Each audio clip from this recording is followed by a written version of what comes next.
हाय दोस्तों, मैं सतीश सोलियो कोचिंग कैंपस की ऑनलाइन क्लासेस में एक बार फिर से हाजिर हूँ आपके लिए एक नई टॉपिक के साथ। तो हमने पिछले वीडियो में पढ़ा था पोषण के प्रकार को, जिसमें हमने देखा था स्वपोषी पोषण और विषम पोषी पोषण के बारे में, और पोषक तत्वों को भी हमने देखा था। तो आज की जो हमारी टॉपिक है वो पोषण है, लेकिन तो पोषण किसमें? पौधों में। तो पौधों में पोषण किस प्रकार से होता है और इससे रिलेटिव कौन से क्वेश्चन बोर्ड एग्जाम में पूछे जाते हैं, इसी को हम आज देखेंगे। तो चलिए बिना देरी के वीडियो को लाइक और शेयर कर दीजिएगा, और अब तक चैनल को सब्सक्राइब नहीं किया है तो चैनल को सब्सक्राइब भी कर लीजिएगा। तो चलिए बिना देरी के वीडियो को स्टार्ट करते हैं।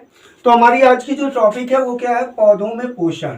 तो भाई, पोषण का मतलब तो हमने जान लिया था कि भोजन के अंतर्ग्रहण से ऊर्जा प्राप्ति तक की जो सारी क्रियाएं होती हैं वही क्या कहलाती है? पोषण। अब बात आती है पौधों में पोषण की। तो पहले मैं बात करता हूँ जंतुओं में पोषण की, क्योंकि भाई देखिए, मानव अगर खुद के बारे में पढ़ता है तो चीज़ें याद रहती हैं। तो आपने देखा होगा कि हमें ऊर्जा प्राप्ति के लिए भोजन की आवश्यकता होती है, क्योंकि भोजन का ही जो क्या होता है, ऑक्सीकरण होता है, तो हमें ऊर्जा मिलती है, और वही ऊर्जा हम प्रयोग करते हैं कार्य करने के लिए। तो बात आती है पौधों में भी ऊर्जा प्राप्ति के लिए पोषण की क्रिया होनी तो आवश्यक है। भाई, जब तक उन्हें ऊर्जा नहीं मिलेगी तो वो अपनी जैविक क्रियाएं किस प्रकार संपन्न करेंगे? तो अब देखते हैं पौधों में पोषण को। पौधों में पोषण की पहली पॉइंट को जरा ध्यान से देखिए, क्या लिखा है? पौधे स्वपोषी होते हैं। स्वपोषी का मतलब क्या होता है? तो हमने पिछले वीडियो में पढ़ा था कि जो जीव अपना भोजन स्वयं बना लेते हैं उसे हम कहते हैं स्वपोषी, और पोषण की क्रिया स्वपोषी पोषण कहलाती है। वही बात हम कर लेते हैं वे जीव जो अपना भोजन स्वयं नहीं बनाते हैं, उन्हें परपोषी कहते हैं, और उनके द्वारा जो पोषण की क्रिया की जाती है उसे परपोषी या विषम पोषी पोषण कहते हैं। ऐसा हमने पिछले ही वीडियो में पढ़ लिया था। तो यहाँ पर क्या कह रहा है?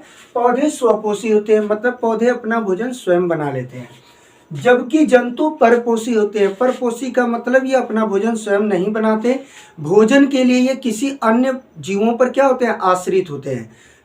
तो ये बात तो क्लियर हो गई। अब देख लेते हैं अगली पॉइंट। पौधे अपना भोजन प्रकाश संश्लेषण क्रिया द्वारा बनाते हैं।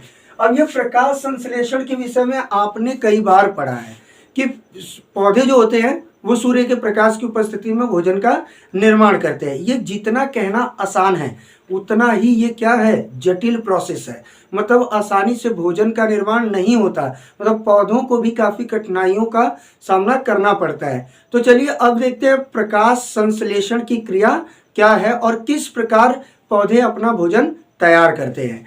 तो देखिएगा, प्रकाश संश्लेषण के विषय में समझ लेते हैं। हरे पौधे जमीन से जल। अब देखिए, पौधे की जो जड़ें होती हैं, सपोज यहाँ पर मैं बना देता हूँ, ऐसे जड़ें होती हैं, तो इनमें क्या होता है? जाइलम ऊतक होता है। जाइलम ऊतक एक प्रकार का जटिल ऊतक है जो पौधों की जड़ों में उपस्थित होता है। ये क्या करता है? पौधे की जड़ों की सहायता से, मतलब जो जाइलम होता है, जमीन में से जल को कहाँ ले जाता है? पौधों के ऊपरी भाग तक, और ऊपरी भाग में वो कहाँ तक ले जाएगा? पत्तियों तक। तो वही बात यहाँ पर है। तो हरे पौधे जमीन से जल, वातावरण से CO2, ये बात हमने पढ़ी थी कि प्रकाश संश्लेषण की क्रिया में पौधों को कार्बन डाइऑक्साइड की आवश्यकता होती है, और वो कार्बन डाइऑक्साइड कहाँ से आती है? तो वो आती है वातावरण से। ये किन पौधों की बात हो रही है? जिनमें वायवीय श्वसन होता है। अगर यही जलीय पौधे होते तो वहां पर CO2 पौधे कहाँ से लेते? जल से लेते। लेकिन इस समय हम कहाँ से पढ़ रहे हैं? वातावरण वाली CO2 को।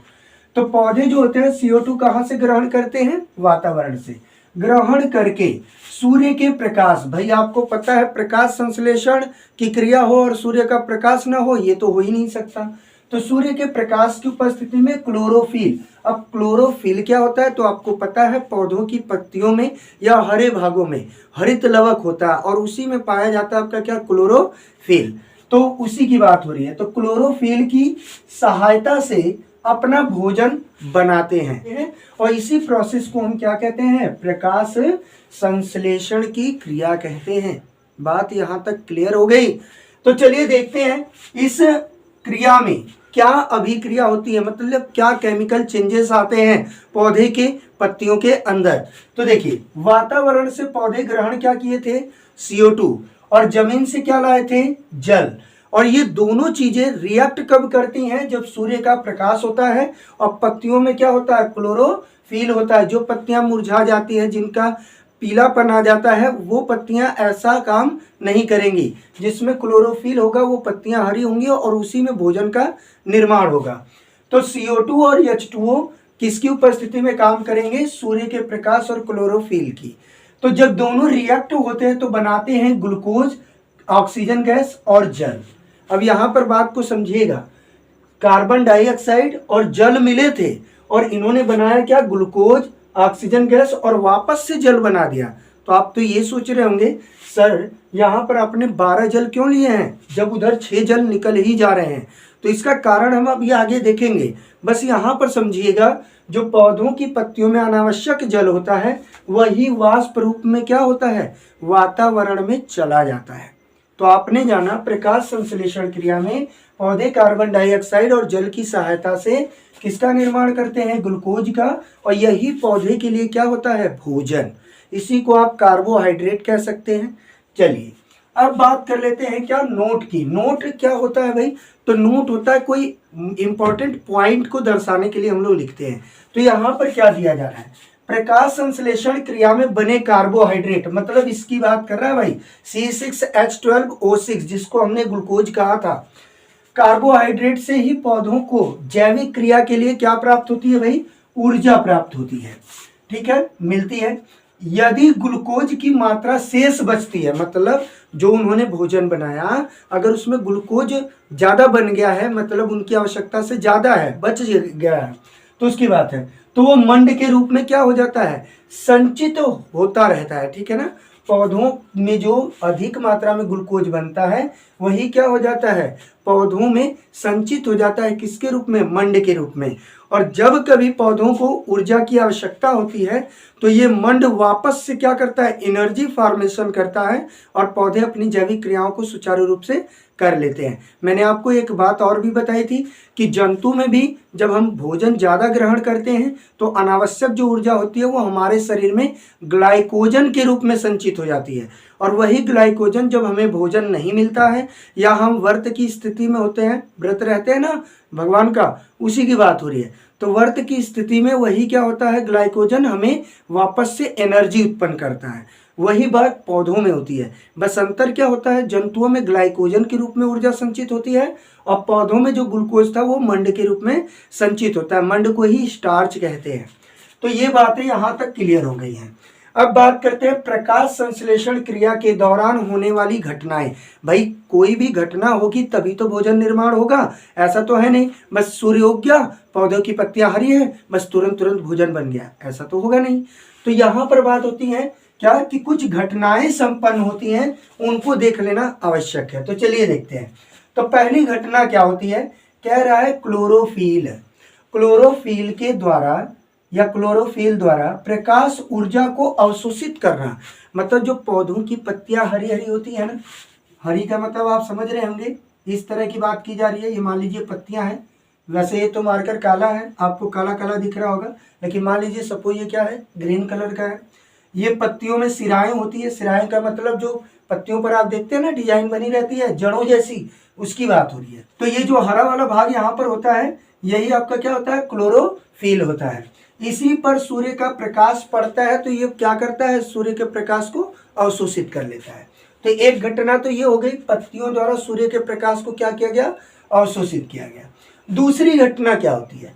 प्रकाश ऊर्जा का रासायनिक ऊर्जा में रूपांतरण। अब ये क्या होता है भाई? सूर्य द्वारा तो प्रकाश ऊर्जा आई, लेकिन पौधों ने उस ऊर्जा को बदल किस में दिया? भोजन के रूप में, मतलब केमिकल में। ये केमिकल है ना C6H12O6, तो उसी की बात कर रहा है कि प्रकाश ऊर्जा किस में कन्वर्ट हो जाती है? रासायनिक ऊर्जा में। तो फिर क्या कह रहा है भाई? और H2O के अपघटन से, अपघटन मतलब जल के टूटने से हाइड्रोजन गैस बनती है, ऑक्सीजन गैस बनती है। दोनों की बात कर रहा है। यह क्रिया हरित लवक के किस भाग में होती है भाई? ग्रेना में होती है। ये चीज जरूर याद रखिएगा, पूछा जाता है प्रकाश संश्लेषण की क्रिया जिसमें जल अपघटन होता है वो पौधे के किस भाग में होता है? तो आप बताएंगे ग्रेना। अब देखिए जल अपघटन कैसे होता है, तो देखिए यहाँ रिएक्शन दिया गया है। यहाँ जल के अणु को लिया गया है, जल का सूत्र होता है H2O। तो जब जल का अपघटन, जल का अपघटन का मतलब जल जिन अवयवों से मिलकर बना है उसमें टूट जाएगा, तो H+ बनता है और OH माइनस बनता है, मतलब हाइड्रोजन आयन और हाइड्रॉक्सिल आयन बनते हैं। अब क्या होता है, दो हाइड्रोजन आयन मिलकर किसका निर्माण करते हैं, हाइड्रोजन गैस का, और दो OH माइनस आयन मिलकर एक जल के अणु का निर्माण करते हैं और आधा ऑक्सीजन गैस के अणु का निर्माण करते हैं। तो अब आप बात को समझ गए होंगे। देखिए हाइड्रोजन गैस बनी, ऑक्सीजन गैस बनी, यहां पर बात हुई थी ना कि ये ऑक्सीजन कहां से आई, तो देखिए यहां पर से जल के अपघटन से ही ऑक्सीजन बनती है। फिर दूसरी बात मैंने ये पूछी थी आपसे कि ये बताइए कि यहाँ पर जब 6 जल के अणु निकल रहे हैं तो हमने यहाँ 12 लिए क्यों हैं, डायरेक्ट यहाँ 6 H2O ले लेते, वहां से 6 को हटा देते। तो इसका कारण क्या होता है कि ये प्रक्रिया हो रही होती है पौधों की पत्तियों में, पहले जल का अपघटन होता है, वो हाइड्रोजन और ऑक्सीजन बनाता है, तब जाकर जो ये OH वाले होते हैं वो क्या करते हैं, जल में परिवर्तित होते हैं। और यही जल क्या होता है, पौधों की पत्तियों से क्या होता है, रिलीज होता है। कैसे रिलीज होता है अभी हम इस बात को देखेंगे, आप परेशान न होइए, सारे क्वेश्चनों के जवाब आपके यहीं पर मिल जाएंगे। तो देखिए बात आपने यहाँ पर समझ ली होगी कि पौधों की पत्तियों में जल अपघटन होता है जिससे हाइड्रोजन आयन और हाइड्रॉक्सिल आयन बनते हैं। हाइड्रोजन आयन हाइड्रोजन गैस में कन्वर्ट होते हैं और OH माइनस जिसको हाइड्रॉक्सिल आयन कहा गया वो जल और ऑक्सीजन गैस में कन्वर्ट होता है। और यही ऑक्सीजन क्या होती है, पौधे रिलीज कर देते हैं वातावरण में, वायुमंडल में। यहां तक बात क्लियर, जल भी वातावरण में चला जाता है। अब आगे देखते हैं तीसरी जो घटना होती है वही प्रकाश संश्लेषण क्रिया के दौरान, वो क्या होती है, H2 और CO2। अब देखिए यहां पर बात समझिएगा, H2 और CO2 जो होती है ये दोनों मिलकर किसका निर्माण करती हैं, कार्बोहाइड्रेट का। और कार्बोहाइड्रेट का जब निर्माण होता है तो किसके द्वारा, हमने देखा H2 और CO2 को। तो देखिए वातावरण से पौधों ने क्या लिया था, यहाँ पर देखिए CO2 लिया था, और ये H2 कहां से आया, तो देखिए जल अपघटन से जो H2 उत्पन्न होती है उसकी बात हो रही है। ये दोनों ही मिलकर, कौन, कार्बन डाइऑक्साइड और H2 दोनों मिलकर किसका निर्माण करती है, कार्बोहाइड्रेट का। और ये जो OH माइनस था ये तो जल और ऑक्सीजन में बदला ही था, तो देखिए यहाँ पर ये रिलीज हो गया। अब आप बात को समझ गए होंगे कि पौधे जो कार्बन डाइऑक्साइड लेते हैं और जल का जब जल अपघटन होता है तो जो हाइड्रोजन गैस बनती है वो ही मिलकर CO2 से क्या बनाती है, ग्लूकोज। यहां तक बात क्लियर हो गई। अब देखते हैं आगे पौधों। अब देखिए यहां पर क्या कह रहा है नोट में, पौधों की पत्तियों पर बहुत सारे छिद्र होते हैं। अब आप पत्ती को देखिएगा, कोई भी पेड़ की पत्ती जब आप तोड़ेंगे तो आप देखेंगे तो ऊपर की सतह जो ऊपर की तरफ दिख रही है सतह, ये क्या होती है, समतल होती है, आप स्पर्श कर कर आप देख सकते हैं। लेकिन वही जब पत्ती को पलटेंगे ना तो नीचे की जो सतह मिलेगी वो थोड़ी खुरदुरी मिलेगी, और जब उसे सूक्ष्मदर्शी की सहायता से देखेंगे तो वहां पर आपको अति सूक्ष्म आकृति के छिद्र दिखाई देंगे। उसी छिद्र की यहाँ पर बात की जा रही है। क्या कह रहा है, पौधों की पत्तियों पर बहुत सारे छिद्र होते हैं, जिसे क्या कहते हैं भाई, रंध्र कहते हैं, जिसे रंध्र कहते हैं। इन रंध्रों से ही CO2 O2 का विनिमय का मतलब आदान और प्रदान होता है। मतलब पौधों को CO2 चाहिए तो उसी छिद्र से CO2 जाती है, और जब वही CO2 नहीं चाहिए होती है तो प्रकाश संश्लेषण क्रिया में बनी हुई O2 और H2O उसी छिद्र से क्या होते हैं, रिलीज होते हैं। तो यहाँ पर क्या कह रहा है, CO2 और O2 का विनिमय होता है रंध्रों द्वारा। और क्या कह रहा है, इन्हीं रंध्रों की बात हो रही है। ये इन्हीं शब्द किसके लिए है, रंध्र के लिए। तो इन्हीं रंध्रों की सहायता से वाष्पोत्सर्जन, और वाष्पोत्सर्जन क्या है, जो प्रकाश संश्लेषण क्रिया में ये जो जल बन रहा था ये पौधों की पत्तियों के निचले भाग से क्या होता है, उड़ता जाता है। आई बात समझ में। तो इसी को हम कहते हैं वाष्प उत्सर्जन की क्रिया। मतलब पौधे भी वाष्प को क्या करते हैं, बाहर निकालते हैं उत्सर्जी पदार्थ के रूप में। तो आपने यहाँ पर दो चीजें देख ली कि पौधे उत्सर्जित करने में दो चीजें उत्सर्जित करते हैं, एक तो हो गई आपकी ऑक्सीजन गैस और दूसरी होगी वाष्प, ठीक है। और तीसरी बात आती है कि प्रकाश संश्लेषण क्रिया के दौरान ऊष्मा भी उत्पन्न होती है। मतलब ये जो प्रोसेस है प्रकाश संश्लेषण का, ये ऊष्मा छेपी होता है। तो यहाँ तक बात समझ में आ गई होगी आपके। मतलब प्रकाश को पहले अवशोषित किया गया, पौधे अपनी क्रियाओं के लिए जब इसका क्या करते हैं, ऑक्सीकरण करते हैं, मतलब श्वसन क्रिया के दौरान ऊर्जा मुक्त करते हैं, तो पौधों का टेम्परेचर बढ़ जाता है। अर्थात श्वसन क्रिया द्वारा मतलब ऊर्जा उत्सर्जन के समय, ऊर्जा जब उत्पादन करते हैं अपने अंदर, तो उस समय कैसी अभिक्रिया होती है, ऊष्माक्षेपी। अब बात कर लेते हैं यहाँ पर प्रकाशी अभिक्रिया। अब ये क्या होती है भाई, तो इसे देख लीजिएगा। ऐसी अभिक्रिया जिसमें कार्बनिक ऊर्जा अणु, कार्बनिक ऊर्जा अणु का मतलब क्या हो गया कि यही ग्लूकोज की बात कर रहा है, ठीक है ना। एटीपी व NADPH मतलब ये ऊर्जा को संचित करने की बात हो रही है, ठीक है। बनाने के लिए प्रकाश की आवश्यकता होती है, मतलब ऐसी अभिक्रियाएं होंगी जिसको पूर्ण होने के लिए प्रकाश की आवश्यकता होती है, उसी को हम क्या कहते हैं, प्रकाशी अभिक्रियाएं। अगर बात कर ली जाए यहाँ पर क्या, अप्रकाशिक अभिक्रियाओं की, तो ये क्या होती हैं, ये सूर्य के प्रकाश के बिना ही हो जाएंगी। और ये इसमें क्या हुआ था, ऊर्जा के रूप में ये सब बने थे, संचित हुए थे, लेकिन इन्हीं से इस क्रिया में, किसमें बात हो रही है, अप्रकाशिक अभिक्रियाओं में, इस क्रिया में क्या होता है कि इन्हीं से वापस क्या होती है, ऊर्जा उत्पन्न हो जाती है। पहले तो इसका निर्माण हुआ, लेकिन इस वाली क्रिया में क्या होता है, प्रकाश की आवश्यकता नहीं होती है, और इन्हीं का ऊर्जा के रूप में क्या किया जाता है, पौधों द्वारा उपभोग किया जाता है। एक बात का और ध्यान दीजिएगा कि जब पौधों की पत्तियों से अनावश्यक जल या O2 बाहर निकलती है, तो वो जिन छिद्रों से निकलती है उसको तो हम रंध्र कहते हैं, लेकिन जब आवश्यकता से अधिक जल को निकाल लिया जाता है तो पत्तियों के वो जो रंध्र होते हैं द्वार कोशिकाओं द्वारा बंद कर लिए जाते हैं। अब ये द्वार कोशिकाएं क्या होती हैं, तो ये आपकी होती हैं इस आकृति की। पहले तो मूंगफली के दाने जैसी ऐसी खुली रहती हैं, और इनके बीच से क्या होता है, ऑक्सीजन या गैस या क्या कह सकते हैं, जल का आदान प्रदान होता रहता है, कार्बन डाइऑक्साइड का।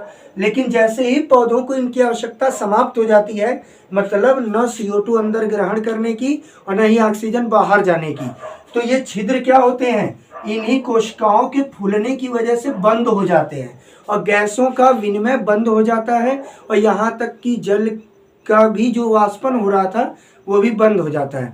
ऐसा पौधे क्यों करते हैं, तो जरा ध्यान से सोचिएगा। बड़ी मुश्किल से तो बेचारे पौधे जमीन से क्या खींचते हैं, पानी को खींचते हैं, और पौधों की पत्तियों तक क्या करते हैं, पहुंचाते हैं। अगर ये क्रिया इतनी आसान होती तो पौधे सारा जल उड़ा देते।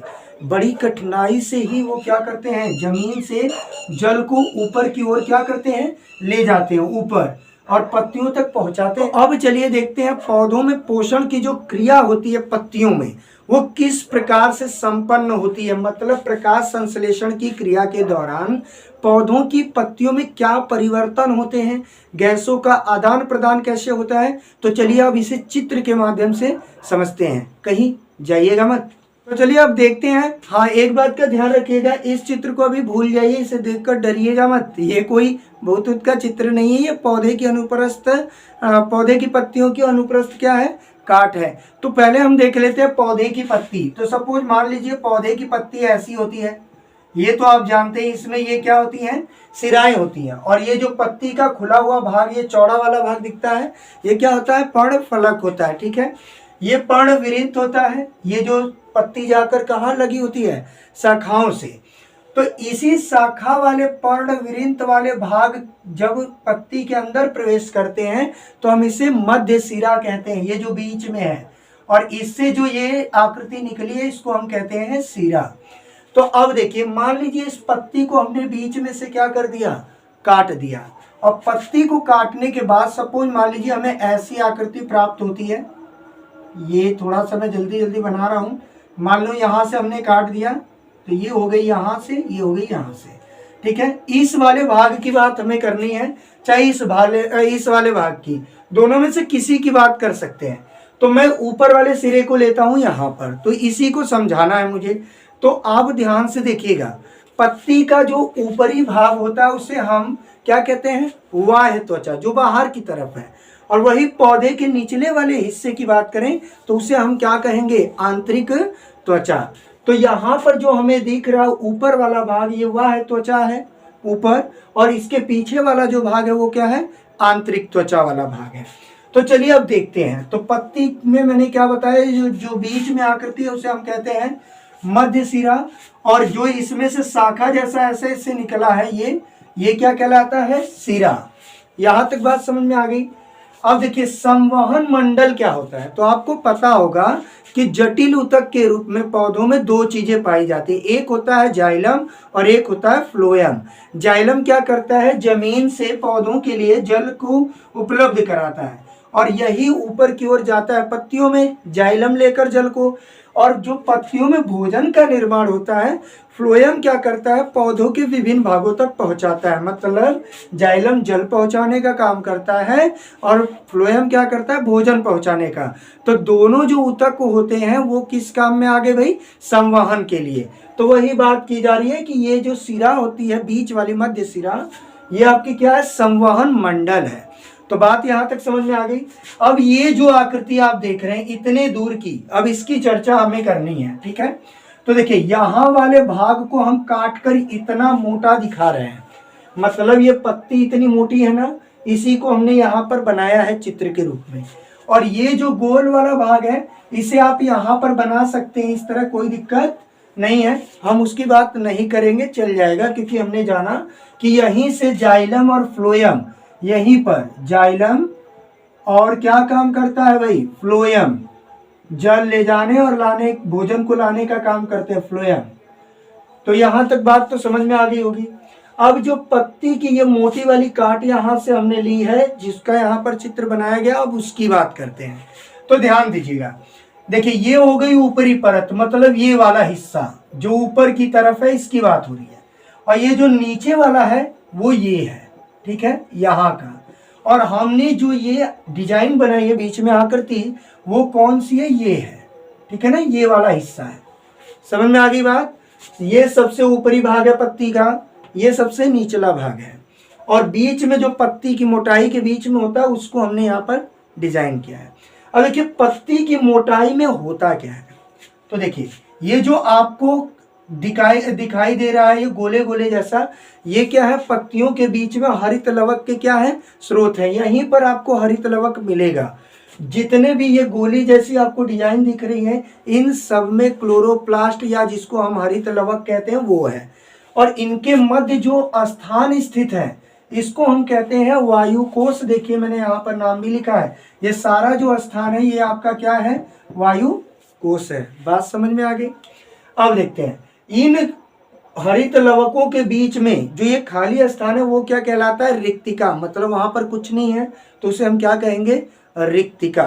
तो पत्ती के दोनों सिरे के बीच के हिस्से को हम पढ़ रहे हैं। यहाँ पर बात समझ में आ गई। ये ऊपरी वाला हिस्सा है, इसे आप समझ गए होंगे, यहाँ से यहाँ तक ऊपर से तो रंध्र होते नहीं है। मैंने आपको बताया था पौधों की पत्तियों के ऊपर रंध्र नहीं होते, निचले भाग में होते हैं। तो देखिए यहाँ पर हम रंध्र को समझेंगे।